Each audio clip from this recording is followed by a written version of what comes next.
Rightio, ladies and gents, peeps and creeps. Quick fix for a Bosch classic electronic.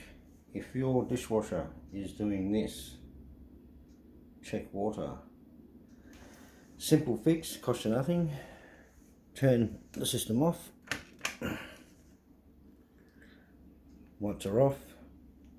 Hold the start button in. Put the power on.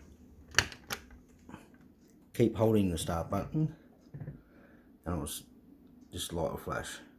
Release, push once, push twice, problem's fixed. That'll do its full cycle. And if you want to pick one of these settings, pick that before you do the reset. And there's your quick fix.